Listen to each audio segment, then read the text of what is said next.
Hello സുഹൃത്തുക്കളെ, ഇന്നൊരു Sharjah ഉണ്ടാക്കാമെന്ന് വിചാരിച്ചു.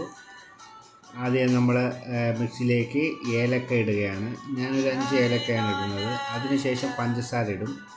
പഞ്ചസാരയും ഏലക്കയാണ് പൊടിച്ച് കഴിഞ്ഞാൽ പെട്ടെന്ന് ഏലക്ക പൊടിച്ച് പെട്ടെന്ന് പൊടി പോലെ ആവും.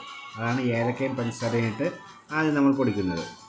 അത് കുറച്ച് പൊടിച്ചതിന് ശേഷം നമ്മൾ വീണ്ടും അതിലേക്ക് ഈ കപ്പലണ്ടി തൊലിച്ചതുകൊണ്ട് ആ കപ്പലണ്ടി ഇതിലേക്ക് ഇട്ട് ഒരടിയും കൂടെ അടിച്ചെടുക്കണം. നമ്മൾ എല്ലാം കൂടെ ഇട്ട് അടിക്കാൻ നിന്ന് കഴിഞ്ഞാൽ ഈ കപ്പലണ്ടിയോ ഏലക്കയോ ഒന്നും ഇതിൽ നല്ല മിക്സ് ആകത്തില്ല. പാല് വെച്ച് മിക്സ് ചെയ്യാൻ നിന്നാൽ നടക്കത്തില്ല. അതുകൊണ്ടാണ് നേരത്തെ നമ്മളിത് പൊടിച്ചതിന് ശേഷം ഓരോന്നായിട്ട് പൊടിക്കുകയാണ് അത്രയും നല്ലത്. അതിനുശേഷം നമ്മൾ വീട്ടിൽ ഉണ്ടായിരുന്ന പഴമാണ്, ഒരു 3 ചെറിയ പഴം അതിലേക്ക് മിക്സ് ചെയ്യുകയാണ്. അതിനുശേഷം അതും ഒന്ന്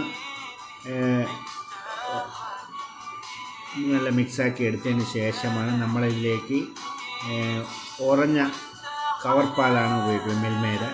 അതിന് നല്ല വലിയ കട്ടിയായിട്ടുണ്ടെങ്കിൽ ഒന്ന് ഞെരിച്ചതിന് ശേഷം അടിച്ച് പൊട്ടിച്ചതിന് ശേഷവും ഇതിലേക്ക് ആഡ് ചെയ്യണം. ഇതിലേക്ക് ആഡ് ചെയ്തതിന് ശേഷം നമ്മൾ നല്ലപോലെ മിക്സ് ചെയ്യേണ്ടതാണ്.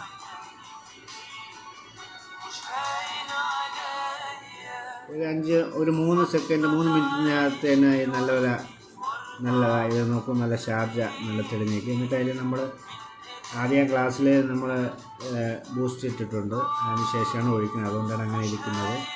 അതാണ് ഷാർജ. അപ്പോൾ ഇഷ്ടപ്പെട്ട